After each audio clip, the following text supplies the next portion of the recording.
I'm here today to hopefully give you a little bit of an introduction to what DevOps is, and fundamentally why I think you should all care about it. Even if you don't necessarily work in this field or you don't have any idea what it is, I want to get across to you that this is important stuff, hopefully. So first I want to give a shout out to all the awesome sponsors that make the event happen. Like, you cannot run an event like this without people like these, so thank you very much. To introduce myself, I'm a DevOps engineer at NIB Health Ones up in Newcastle. My name is Hailey Martin, as it says. I've been working there for 3.5-ish years now. I started there as an intern and subsequently became a full-time role. I primarily work on the cloud platform, so we do a lot of cloud migration at the moment, moving our things from on-prem into AWS in particular.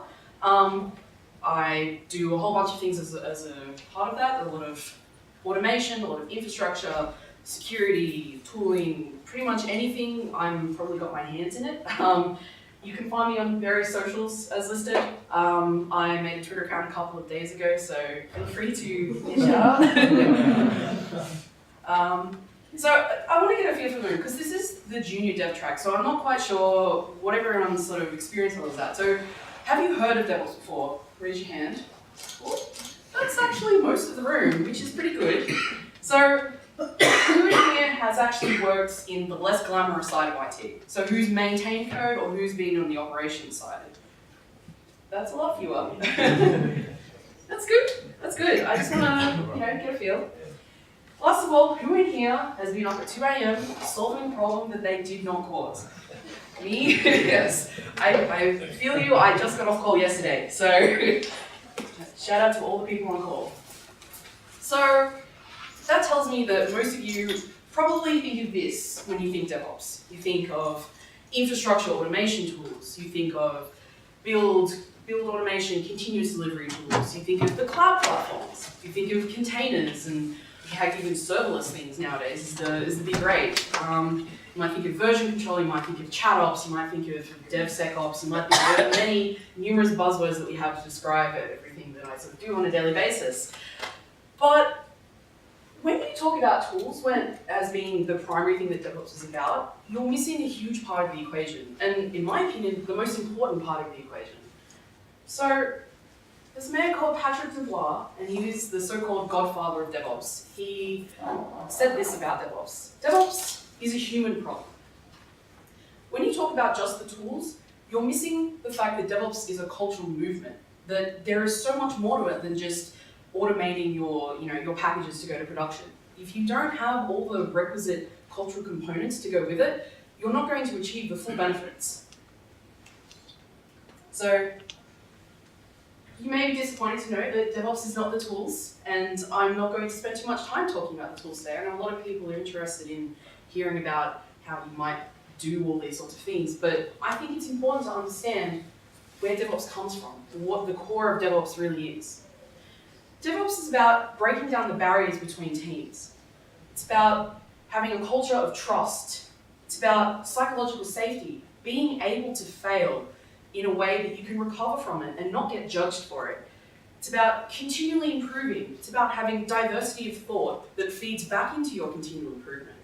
It's fundamentally these four things. Sum it up. You have empathy. You need to understand what the other people in your organization are doing. You need to be able to talk to them, to give them your requirements, to get the requirements from them, to be able to build what they need. You need to be able to give teams the ability to do what they need without being blocked by bureaucracy. And you need to be able to share the responsibility for the applications that we build. These are the core fundamental parts of DevOps. It's not just the tools. So it may seem really obvious what I'm saying here, but let me wind it back a bit and talk about the history of DevOps. In about the early to mid 2000s, we had Agile software development was taking software development by storm. It's pretty normal nowadays, but when people started doing this, it was changing the way that they developed code. Hopefully everyone sort of knows what Agile roughly is. I know this is junior, but if you don't, there's a cool talk later about Agile. And with this, we were getting new releases, new features and things out faster than ever before. At the same time, a lot of the core open source tools that we rely on every day were really coming into their own at this time. And in particular, you have web frameworks, the Ruby on Rails and the Python and Django. These sorts of communities were really coming into their own at this time. People were able to put out their applications to their customers, to the people that want to use them faster than ever before. And this was aided by virtualization, so virtual servers and things like that, and also the early cloud platforms. So around this time you had EC2 and S3 from Amazon starting to be released. And altogether, this was allowing people to do more than what they've ever been able to do. But it wasn't without problems. And if you recognize that little picture, it's the cover of a book called The Phoenix Project. And if you enjoy this talk, I highly recommend you read it. The problems we had with this increasing pace of delivery meant that people could not keep up, particularly the operations team. When you're coming from a place where you have a 3 to 5 year project of buying new kit, putting it in, taking out the old stuff, and then doing it all over again, multi-million-dollar projects in the case of enterprises, it's really hard when your dev team comes to you and goes, hey, in 2 sprints we want this, can you do it for us? Like, particularly at this time, and I mean even today, that's really hard to adapt to from an infrastructure perspective, but yeah. So there were a lot of problems with this. There were human-caused errors, fundamentally. If you have humans being the ones deploying code in any way, you're going to have problems. Humans doing anything cause problems. There are a lot of outages, there are a lot of bugs in production. There are things like, I've read stories of whole businesses that essentially crash because of poor automation. And with this, of course, comes blame culture. It's really easy when your code goes into production and brings the production site down to go to operations and go, you didn't apply that patch into the production servers, this is your fault. Or similarly for ops at 2 a.m. going, those damn devs don't know how to code. Like, it's really easy to try and find the blame somewhere else. And this, of course, among other things, leads to burnout. If you are constantly in a firefighting mode, you don't have time to breathe, it's stressful, super duper stressful. And that is from both the code writers as well as the operations staff trying to maintain this stuff. And if they're at loggerheads with each other, it doesn't make it any better. So Patrick Dubois, as I said, in 2008 he gave this talk called Agile Infrastructure and Operations, How Infragile Are You? And this was the first time that anyone had suggested, hey, why don't we do Agile in ops as well? It was groundbreaking stuff at the time. He wanted to, talk with your customers, i.e. the dev teams that use your infrastructure. He wanted to understand what they need. He wanted to deliver piecemeal. So, I'm going to design just the test servers, for example, or whatever it was. And a lot of people were pretty skeptical at the time. That's just not how it was done. Like, when I said before, you have these 3 to 5 year projects, that should be ringing a bell, but that's actually quite waterfall. You do a whole lot of planning up front, you try and predict capacity over the next 3 to 5 years, and then you buy that and then you kind of put it in. So when you go, actually, let's do it a different way, a lot of people were like, whoa, no way. But, of course, a lot of people were pretty intrigued by this idea. And, you have a lot of, things on social media, things in blogs, books, people talking at conferences, and thus DevOps was born as a cultural movement. But this is not really defining what DevOps is. So I want to approach this from the perspective of these 4 pillars of DevOps. There's this great book called Effective DevOps by Jennifer Davis and Rin Daniels. It's a great read if you're sort of interested in doing this sort of thing. And they describe these 4 pillars that they say that if you invest in these 4 things, with time, with money, with focus, this is going to give you a strong DevOps culture within your organization. And I find it a very useful lens from which to identify what makes up DevOps. So I'll talk about it. Collaboration is the first pillar. This is fundamentally about inter-team communication. So working together, you have to clean house before you can expect to, deal well with other teams.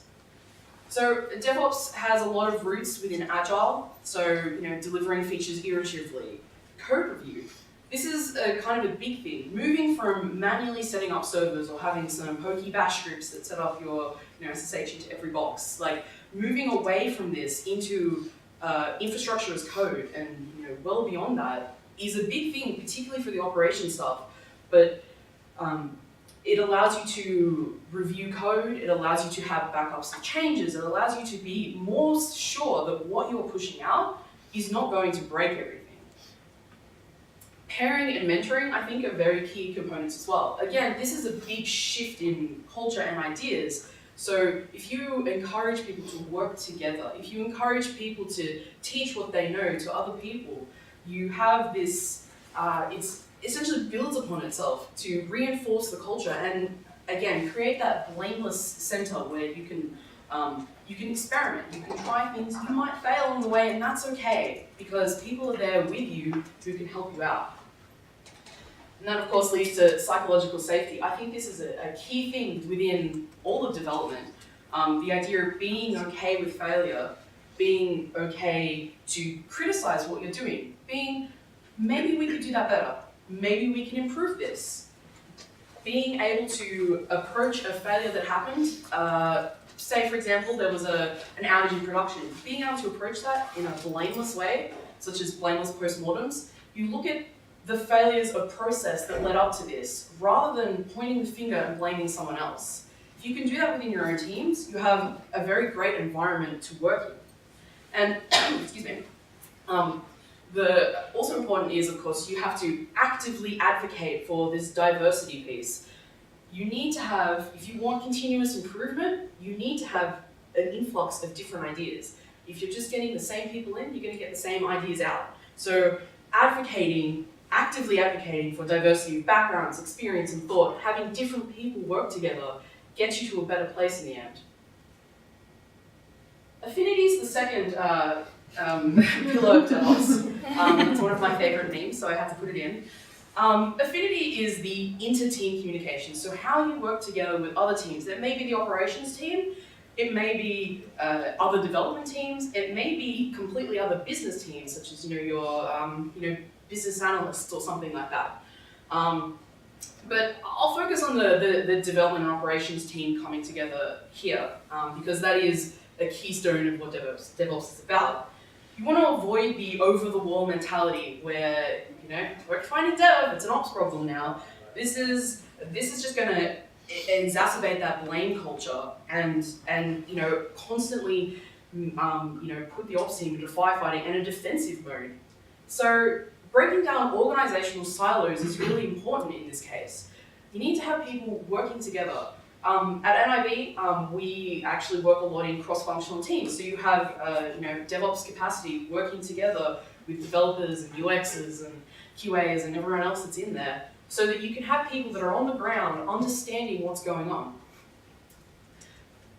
To get this happening though, you have to understand that operations teams and development teams and all other teams, they're generally judged on different things. Dev teams often, the criteria of success is how many features have you put out, how many Jira cards have you moved to done. Whereas a lot of time in the ops teams, that's actually going actively against what they need to do. They want to keep, reliability, the site's uptime has to be 100 or whatever. And when you have these different sort of, essentially KPIs, even though there's not necessarily an actual KPI behind it, it's really hard to work together. So key to it is finding these shared values. So it's not, I have to keep the site up at all times. It's that we want to work together to bring this to our customers. And again, it ties back into empathy, understanding what the other teams are doing. It's about collaboration and not competing with each other. And the third pillar is tools. And like I said, tools are vitally important. They're just not the be-all and end-all. They're a means to an end. Yes, that is a great Twitter account, Sad Operator. I highly recommend. So the right tools can help you foster a DevOps culture. They can help grow it, but they do not bring it inherently. Tools will not fix your broken culture. There was a great tweet that went around the past couple of days about, Scrum and Agile and things like this, essentially distilling them down into buzzwords that mean nothing. And that's with DevOps as well. You can put in as many cool automation tools as you want, but that's not going to give you DevOps. It's not going to give you the culture that you want. Excuse me. The last pillar is scaling. Now, this is fundamentally about how you retain your culture as your org grows. So many of the big corporations like Netflix and Google and Microsoft, they have awesome open source tools, they have blogs, they have books, and we all think, okay, well, we have to do it like that because that's how Google do it, or that's how Netflix does it. The reality with DevOps is that it's very individual to an organization. It depends a lot on what your org's values are, what you want to focus on, what you want to do to implement it. And what Google and Netflix are doing is not necessarily what you should be doing. So with those 4 pillars sort of defined, you're kind of getting an idea that it's a mix between, bringing dev and ops together, working together well, putting in some automation, and so forth. And it is. But it's kind of, you need to be careful to not just sort of think, well, we can have, hashtag no upstream now. So DevOps is not about making your ops team learn programming. They may have to learn sort of, infrastructure as code. They may need to learn Git. But more importantly is having them understand the language and the technologies that the dev teams use. Having them understand how the priorities get set in their backlog, how they work as a group, and being able to understand that their priorities are like this for a reason. Similarly, it's not making your dev team learn how to be system administrators. They may need to empathize with the operational concerns that drive the ops team, things like disaster recovery or business continuity or backups or all these kinds of really boring sounding terms. They don't need to be they don't need to have words. They don't have to know how to do this per se, just to understand that these are important. And sometimes constraints get put on development teams based on, say, security has to do something, or we've got some compliance, or what have you. And being able to go, this is okay, and have the communication channels open to talk to security or talk to operations and go, how can we come to a middle ground of this? How can we have the security requirements that you need, but also allow us to keep working? And ultimately, it's not a silver bullet. You can't just go out and buy a DevOps and plug it into your data center and congratulations, everything is unicorns and rainbows. It's just not how it works. You can't just go and get your build tool of choice. You need to put concerted effort into this. But it's certainly something, and I have quite a lot of fun working in the field that I do, achieving both the speed and safety of delivery that you want, so you can avoid these bugs into production, so you can avoid the outages, you can stop the firefighting. There's a lot of interesting tech work that goes into this, a lot of interesting duct tape and glue at times, but it's enjoyable. And the continual improvement and evolution is fantastic. It's just incredible to me to look back a couple of years ago at what NIB was doing in particular. And I'm sure it's the same with if you're working in an organization, it's the same. What we were doing a couple of years ago is just so much different to how we are now. And thinking about what we'll do in a few years. Collaborating with many other people, I get to work with pretty much the entire business in some days, and that's mind-blowing, but also really enjoyable to see what people's concerns are, what people's different problems are, and how that works. And sometimes it's just a little bit of this too. I've been there, but hopefully you don't have to be there. So that's it from me. I want to give a shameless plug to DevOps Days Newey. I'm a co-organizer. DevOps Days is a non-profit conference. Goes around the world. To Newcastle, come up and visit us. If you want any more information, come talk to me or talk to me about DevOps. I'd love to talk. Thank you very much.